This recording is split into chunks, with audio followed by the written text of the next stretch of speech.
1979, and my primary sponsor was none other than Russ Gurney. Moments over there, Gurney Can, and just 3 weeks ago yesterday, I got to go to Floyd's Lost Passage in Mammoth Cave in Kentucky. Longest cave in the world.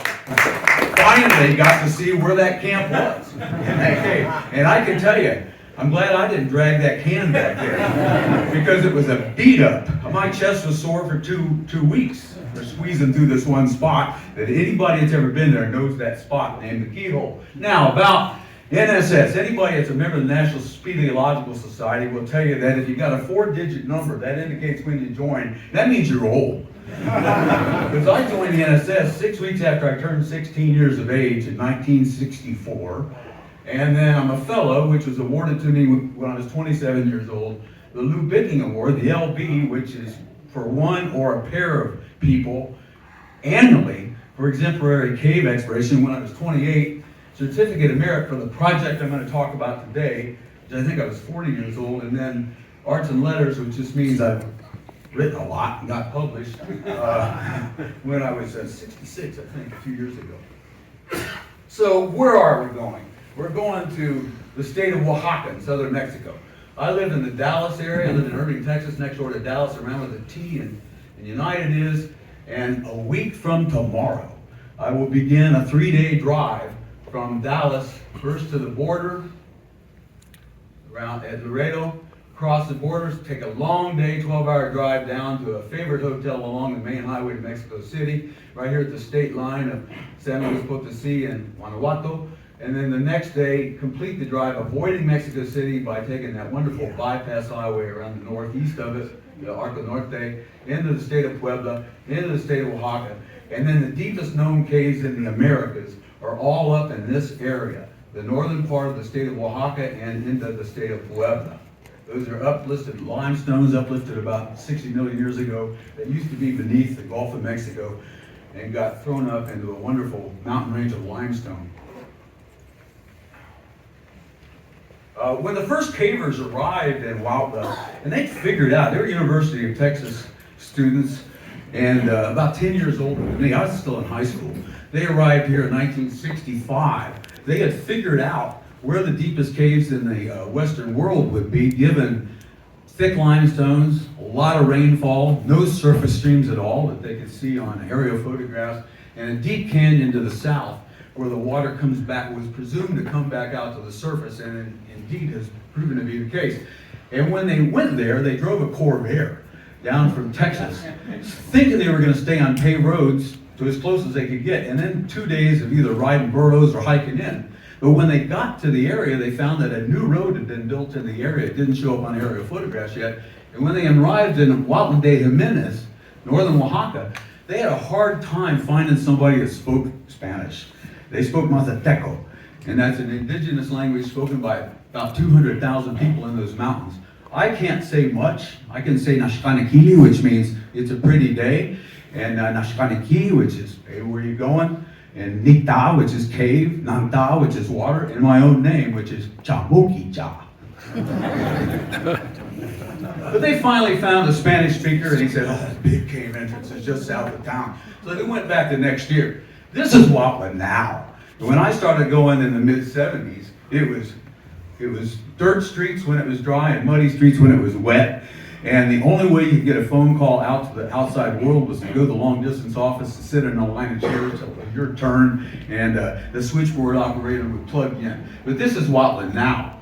This is modern, essentially a modern city. They got 4G cellular, they got Wi-Fi in the hotels and restaurants, the streets are paved. And we'll get there a week from Monday and go to the government building right here, get permissions, see our friends, buy groceries, buy propane for the stoves, and then we'll go through a notch over here and we'll end up in this little village about 10 miles away of Plan Carlota. And we'll rent various houses right here in the center of this little village.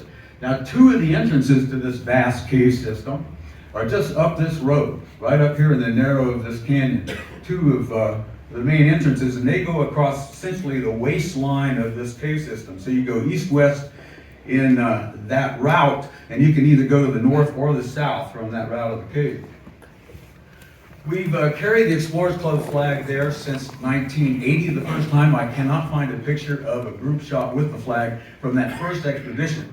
But the second expedition in '81, you can see the Explorers Club flag there. This is me right here with that white t-shirt. And then this is last year. And yeah, here's Jessica. She's speaking next after me with Mark. And she was on last year's expedition. And of course, that's our logo of the project. And you can see big coils of rope. For one of the world's deepest caves, it takes a lot of rope. And I've got 6,000 feet of it at my house right now in Texas, ready to take down there a week from now. So those are 366 meter spools, or 1,200 feet. So we start the expedition off with a team meeting. I preside at these meetings. I took this picture, so this is the co-director of our project right here, Tommy Shiflett, who's from Virginia. So he's covering cartography, mapping protocols, and I had already covered safety and community relations, and teach them a Mazatec word or two, like Dali, which is a trail greeting, like good morning or buenos dias would be to us. And so we spend about 3 hours.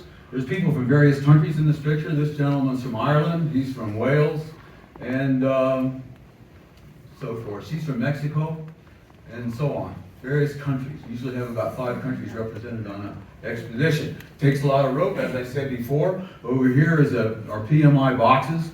Again, 1,200 feet to a spool. And PMI, Pigeon Mountain Industries out of Georgia, has been a loyal sponsor of our project for many years. This is the original entrance entered. There are now 30 entrances to Sistema Walla, which happens to be the exact same number as Mammoth Cave in Kentucky. It's interesting. Most of our entrances lead to deep routes. Lots of deep routes going down, take a lot of rope. But this is the first one that was entered in June of 1966 by a fellow named Rooney Burnett, a very good friend of mine. Saw him just last week in Austin, Texas. And you can see a path going down. This person's on road. That's Yvonne Drums, who was in one of those photos I noticed that Dave Saki showed. And she's rappelling down what you would think is a trail into the cave. Well, that's almost vertical. This is almost 300 feet deep looking down. And I assure you, when the first person goes down the rope annually, when we use this entrance, that path is not cleared. So they gotta rappel on a rope while using a machete. And that takes great presence of mind to only swing it below you. And I'm telling you, it's tempted. I've done it. Oh, I missed a spot. You can't do that. A rope cuts easily under tension. Walla caves are known for their vertical nature. Generally speaking, for every 2 foot forward, it drops a foot. So it's very steep. I don't have an exact number. This is something I'm gonna work on, the statistic, but I think there's about 600 pits in the system that we've rigged. The deepest is 750 feet deep, which is like a 75-story building. This is a 426-foot drop that was just found a few years ago, and it's now a major route into the deepest part of the system. It's named the Tag Shaft. Tag is a caving area in the United States, meaning Tennessee, Alabama, and Georgia, where there's 12 to 13,000 caves in the 3 states, where the 3 states come together for the most part. And you can see a guy on rope there hanging in free space. This is a Chris Higgins photograph. Chris is from Knoxville, Tennessee, and my opinion is he's pretty much the best in the country, and we get him there as often as we can because he never misses. He can go for a picture that 20 other people have tried, and he just wins. You know, he always gets the shot. This is Derek Bristol, who cavers in this room know of. He's got a really fantastic channel on YouTube. Shoots great videos, very good cartographer, and a very strong caver. Now, you see that waterfall, you think, whoa, these caves have got a lot of water. Well, we go in the driest month of the year. That's why we go in April, because these caves can flood. This is in the tropics of southern Mexico, so they get 6 months of rainy season, which goes from June till the end of the year, and then 6 months of dry season, which begins in January and runs through May. So we go in April, when it should be the driest, but even then, there's water, because it continues to run off the whole year and run through the caves. Beautiful places, lots of rope work. Now remember, mountaineers have it easy, because once they get to a summit, it's all downhill from there. And you know what glissade is? They just slide down snowbanks, you know, and smile and laugh. And we get to the bottom of the deepest cave, it's all uphill from there. It's perfectly vertical. And there's such a thing as overextension, which means you get yourself deeper than you think you can get out. And I've been there. I've had a couple guys with me that gave up before, and I did what I call a verbal rescue. In other words, I just stick with them and talk with them, and you know, eventually we get to the entrance. Just keep them talking and rescue them verbally. Lots of ropes, lots of ropes. You get to love it. It's like the feel of being on that bouncy nylon. This is a pit called the space drop. You just think you're in outer space when you're on that rope because only the strongest lights can reach the walls. You're just hanging out in free space on that rope. Sometimes when you're climbing the rope, you just turn off the light. You can't see anything anyway. You just enjoy the darkness. I think cavers embrace the darkness. I know I do. I like it. It's a thickness you can feel. But this is where you really enter the big zone. When you get about 500 meters deep, which is right at about the deepest point of any cave in the United States. I think deepest cave now, almost 600 meters deep in the United States, or maybe right at that. This is deeper when you get to the bottom of this shaft, this 100-meter shaft. There is a camp near there. We have utilized this deep underground camp several times in this great big room. I love the fault line you can see there. For you geologists, you can't even match up the displaced beds. The displacement is pronounced there. It's out of sight. You can't match up stratas in this picture. But this camp has been used many times. I've camped there, and there's flagstones, big flat rocks throughout this room. And through the years, while we've used this camp, cavers have made a circle of thrones.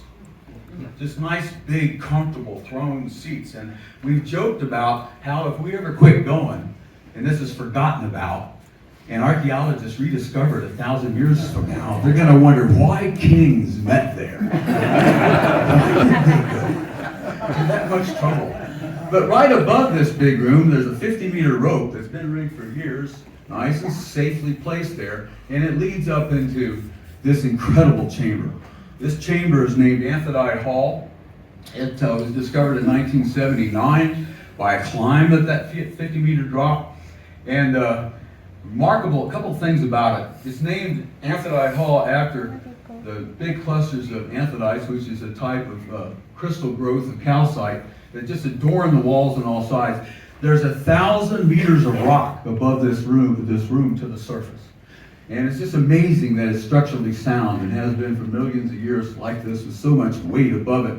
And there's a big dry lake bed over here, so it's had standing water down in here long ago. This is another Chris Higgins shot, 4 people in the picture you can see here with big strobe flashes. And they're the amphitrites. They're just breathtakingly beautiful. You get up close and see them. Another angle of Amphitrite Hall. One time I was camped in that camp near there, and I told people after dinner when they said they're going to bed, I said, well, not me, I'm going to go up in an Amphitrite Hall by myself. And I laid down in the middle of that room, turned off my light, and just enjoyed sensory deprivation. No sound whatsoever, no light whatsoever, but I had the backup of people knowing where I was in case I didn't come back for some reason. But here's that dry lake bed. This is a Matt Tomlinson shot. He's also from Knoxville, Tennessee. The map as it's known now. So the integrated cave system is here. This is a cross section. This is vertical view. So the highest entrances are up here. Lowest entrances are down. Our lowest point reached is down here, which is a deep dive that was done by British cave divers in 2013. Same guys that rescued the Thai soccer team, by the way. Chris Jewell and Jason Mallison did that dive with a tried mix of gases. The big room is in this area, and then the various sections of the system as we piece together in different colors. Now, here in red is a cave we found in 2019 that we named Cueva Elysium. Elysium is the Greek Valhalla, or Greek heaven, and it's like that. Jessica Van Oort's been in there, and can tell you it's this gorgeous cave, well decorated. This is what Elysium looks like. We're really hoping to integrate that with the system this year. in the next month, next 5 weeks, we hope, because that lead right there appears to be leading right down into the cave system. Science. We're real proud that we have done essentially all the studies we could think of while we're there. It's a lot of trouble to pull together these expeditions, have the right people, have the right equipment, get all the permissions, get there, be there. Let's do all the studies we can while we're there. There's been 2 master's theses written on the geology, hydrogeology. Jim Smith of Western Kentucky University right here, one of our primary cave explorers. This is his thesis. And then Fernando Hernandez from Mexico, who now lives in Wyoming, on the cover of the NSS News back in 2020, putting fluorescein dye in that Cueva Vicium, which we got a positive dye trace into the system. So we know water goes there, but it doesn't count in caving unless people go there and map it. Now, biology is extremely interesting. I was there in 1980 when we saw that scorpion. And I remember somebody saying, that's interesting, I never heard of that. A troglodytic scorpion, troglodytic means cave adapted. Its ancestors have lived in caves for so long that they don't have need for eyes anymore. They have no vision, there's no eyes, they don't have pigmentation because there's no sunlight or ultraviolet rays reaching their bodies. They live in complete darkness and for the most part silence. And we collected that, wondering what the scientific community would think of it. Well, I'll tell you what they thought of it. My God, we didn't know these existed. And since then, we've had a wonderful relationship with biologists at the UNAM, University of Mexico City, the biggest university in Mexico. And we've collected many different things. This is a tarantula, not troglodytic. It comes out at night to eat insects and so forth. But it does live in the cave, and this was collected by a graduate student from UNAM. And I had kept in correspondence with that scorpion expert at the university for several years, just encouraging him to send graduate students with us. I said, we won't take them real deep. We'll take them a little ways in the cave, but there's cave life all over the place, and I don't think any of it's known. So he started, the professor, Dr. Franke, who, by the way, received the NSS Honorary Member Award in 2018 at the convention in Montana. He started sending graduate students with us, and one of them was a scorpion or a tarantula expert. He collected that one, and they ended up naming that tarantula after me. But I beg to differ with one word here. You see this knowledge of Mexican caves and his help. I would actually replace that word with him pestering me. Because I kept after him, need to send graduate students with us, you'll be glad you did. And in the end, he did. Now, there's other people in the room that have had species named after him, I'm sure, but I wonder if you did what I did. I got the t-shirt made. That's the male hammerhead, if you'll see the eye over there, and that's the female hammerhead. Now, I had 2 of these t-shirts made. I got one in my closet home with all my caving t-shirts. The other one I made for my 12-year-old grandson, Braden. The only problem with that, his mom, my daughter, said that's the only shirt he wants to wear. That he will fish it out of the dirty clothes hamper and say, Mom, it doesn't stink yet. Which I enjoy. That's the biological collections from last year's expedition, the 2023 expedition. I still have not heard, and we're going down next week, what all we found, but no doubt there's unknown species in those bottles. But the professor we now work with from UNAM is coming to join us and bring our permit for collecting and meet us in Wildlife in a week and a half, so I'll find out what they have determined we found. Now, Dr. Franke, that scorpion expert, was the primary author of this paper published in a prestigious biological publication, Diversity, and he sent me a draft of this paper before he sent it in for publication. And the last sentence in the abstract says, sustainable wildlife is one of the richest cave systems in the world. That is not what that sentence said when he first sent it to me. It said, is the richest. So I jumped the gun, probably shouldn't have done this. We got a Facebook page, I bragged about that. And some caver in Croatia called us on that. He said, no, we have more. So I wrote Dr. Franke and I said, you need to talk to this guy because I don't think you want to say that if they got more. So he wrote me back a week later and he said, yeah, they got more. Let me tell you how. Microbiology. You guys are collecting stuff you can see. They're collecting stuff you can't see. So guess what we got coming with us this year? A microbiologist, PhD student from the University of Tennessee. I met at the NSS convention last summer. So, you know, we're going to swab slime off the walls too. Paleontology is remarkable. Pleistocene paleontology. That is a Pleistocene sheep. Don't think docile sheep like today. That was the size of a bull, probably a fairly fierce animal too. And that one had a bad day. He fell into a shallow pit about 13,000 years ago. They went extinct back then and rested in place there. This is a pig, and if you Google Pleistocene pig, Terminator pig comes up. That was a badass pig. Now the Mazatec people are just amazed, and we show them pictures like this, and they say, those animals don't live here. Yeah, they did. With people? No, before people. There was big animals before people? Yeah, lived right here for a long, long time. People have only been here 2,000 or more years. And it's just like, wow, tell us more. Very interested. Another study we're going to do this year is DNA analysis of soil, where that skull sat. We know that skull sat on soil for 13 or so thousand years, so there should be DNA. And there's a graduate student at the University in Stockholm, Sweden, who's from Texas originally, and she's going to get a sample and have it analyzed and do a study on the DNA of the soils. My partner, Diana Tomczyk, here in the front, she was there the day that this PhD graduate student in paleontology from Mexico City was in the cave to see a scapula of what we thought was a Pleistocene sloth. And with his trained eye, he looked a few feet away and saw a skull sticking up barely out of the dirt that we had not seen. And he sat there and dug it out. The dirt was loose, and that's the only skull that that species of sloth ever found. And he dug it out, and I think Dinah could tell you that his quote was, "I think I will live here." He made his career right there in the dirt. Paleoclimatology. I wrote a chapter for the book Encyclopedia of Caves, edited by Will White, who's a well-known cave geologist from Penn State University. And I was leafing through that 1,000-page tome, and I saw paleoclimatology. That's interesting. To date a stalagmite.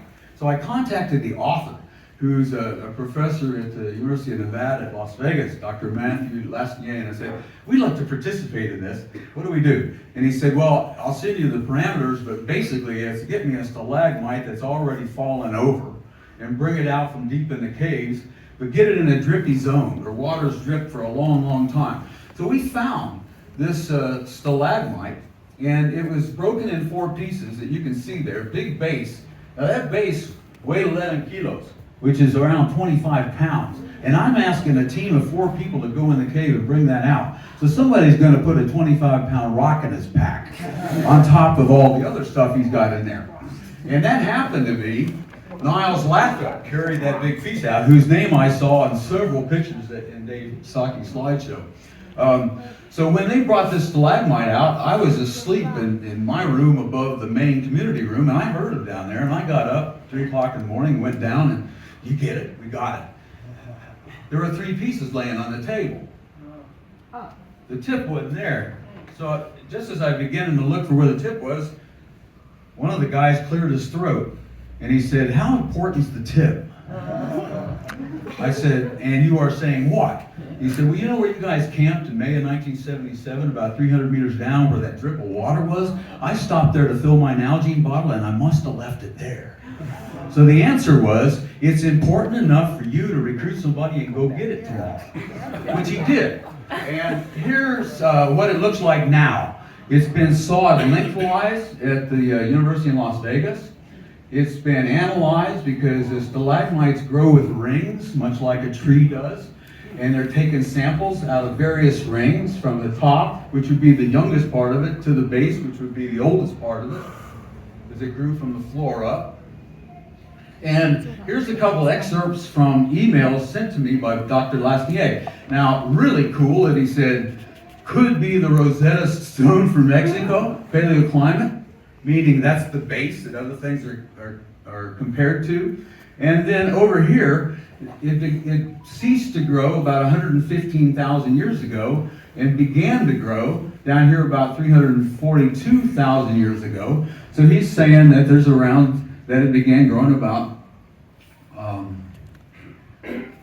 425,000 years ago, because we don't have any growth over the last 100,000 years. But last year we brought another one out in 2023, and that one grew all the way to recent times. So we've got 425,000 years of continuum. Now, what do you get out of that?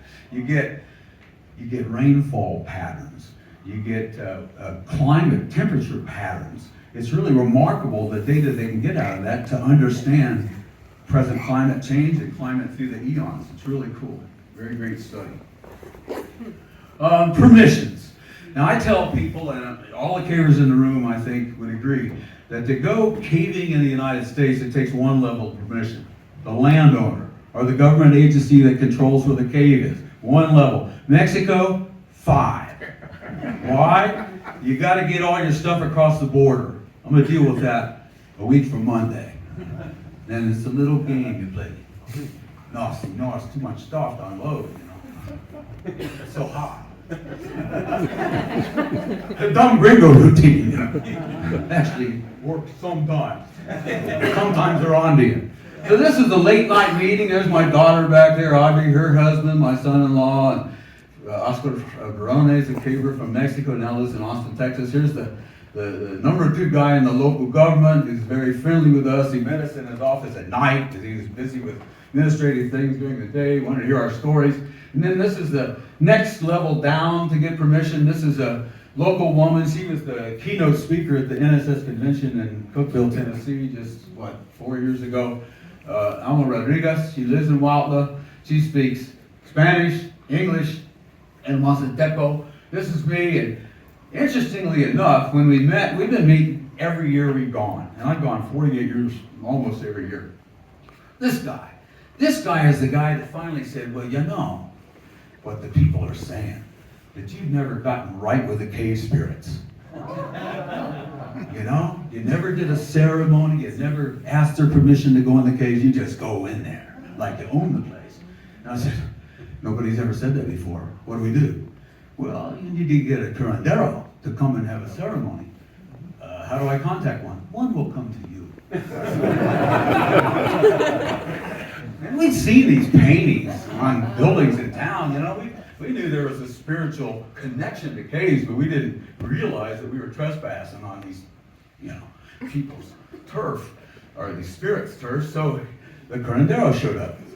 And early morning, he said, you must go to the market, get a turkey, and buy manzanilla flowers, chamomile. And so we went up to the market, couldn't find a turkey. Finally, we were directed down this side street. There was one turkey for sale, a cute little young turkey. And the flower vendor was right next to him, like it was meant to be. So we bought the turkey and the flowers, and we went back, and they did this ceremony. There's the curandero passing that young turkey over this caver's head and saying all these nice things in his language, which we hardly understood any of. And here's smoldering copal incense, and each one of us lit a beeswax candle. And we thought, okay, we're doing the right thing. We're getting right with the cave spirits. And then he said, we got to go to a cave entrance. So we, okay, there's one up the road here. It's a 200-foot sheer drop, and there's a rope rig in it. People are camping way down in there. But let's go up there. Little did I know that I was going to need to sacrifice that turkey that I had bonded with, that he'd sat on my lap as I drove back from the market and looked up at me like a puppy dog. I didn't want to do it. I asked 3 times, are you sure that's what he said? It's not going to live. Besides, there's people camping in there. They're going to come back in a few days, and here's this dead turkey next to the rope with a manzanilla flower necklace around his neck. That's going to seem strange. And that's what happened. I did it well, dropped it into there, looked over, watched him trying to flap his way for a soft landing, which of course he didn't. And a couple months later, I was back home in Texas, and somebody I know in Huautla said, "This is weird. There was this art exhibit, and there's this painting with you in it." And I said, "Take a picture and send it to me. How do you know it's me?" And they said, "Nobody else here looks like that. It's you." So I got this photograph sent to me, and I looked for an interpretation. So I said, "Go to that artist and ask him for an interpretation." Well, you know how they are, you know. It's open to the viewers, and you know, didn't get anything out of the painter. But then somebody said, "Well, I can interpret it. That's the cave spirit up there, overlooking you in the cave where it resides. And the white squiggly lines down to you are your ropes that you use to go down there where the cave spirit resides. And the 11 candles on the floor represent the 11 months of the year when you don't go there. And the candle in your hand represents the 1 month of the year when you do." But what about me being restrained in a chair? What's with that? Well, she thought that meant that you restrain yourself from staying and becoming one of us, and from marrying a local Mazatec woman. And I do restrain myself from that. And that's a belladonna, datura, which is a psychoactive plant. And that's something that's known to be used in ceremonies. The hippies back in the 60s call it belladonna. And I knew a guy who took some one time and said, "1 time's enough, it's terrifying."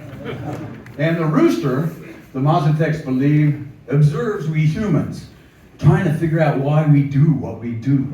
In fact, the rooster wakes us up in the morning so that he can begin observing us again. They're kind of puzzled by all of our activities. So that was the interpretation. Cueva Elysium, if you find Derek Bristol's video, wonderful video on YouTube, named that. Cueva Elysium, his subtitle is "The Most Beautiful Cave in Mexico."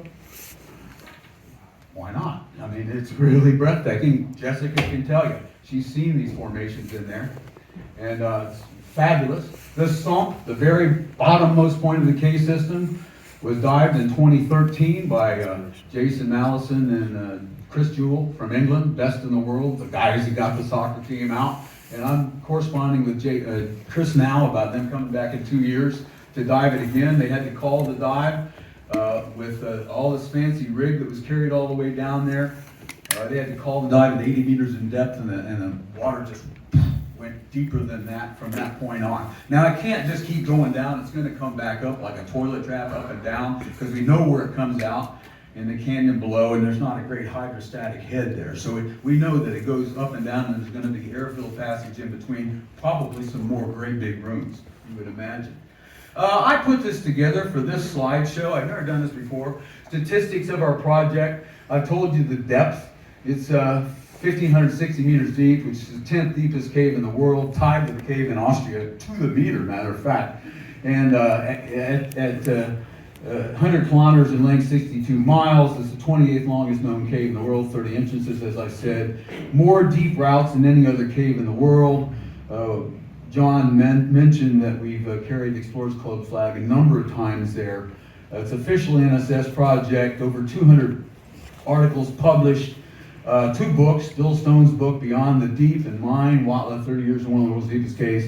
A chapter in all 3 all 3 editions of the Encyclopedia of Caves, and then various scientific studies. One dissertation, PhD dissertation by an old friend of mine. I went to Indiana University, and she went on to get a PhD, and she wrote her dissertation on changing gender roles among the Mazatec people, and lived in a village there for a year. Very interesting study. And I mentioned these other studies, DNA studies, and this is really interesting because people have lived there around these vast cave entrances for so long. They got their own stories. They hear wind going in and out of them. They hear sounds when rocks fall in there. They got beliefs about spirits that live in there. So we're collecting their stories because as time goes by, grandma passes away, the stories are lost. So we're collecting them while people are still living. I had a cover story, I'm proud to say, the summer issue of the Explorer's Journal. I got edited by Angela, who's in the room maybe, over there. That's a beat up, and it makes it better. Thank you, Angela. Making my writing better. And this is our website. And I'm going to make an offer to you that maybe no explorer's ever stood up here and said before. If you look at our website and you decide to support us, there is a level of support at which, above, we will name something in the cave after you. And we have named 4 places in Sistemawala after Explorers Club members, and that's in perpetuity. That's on the map forever. So, top that.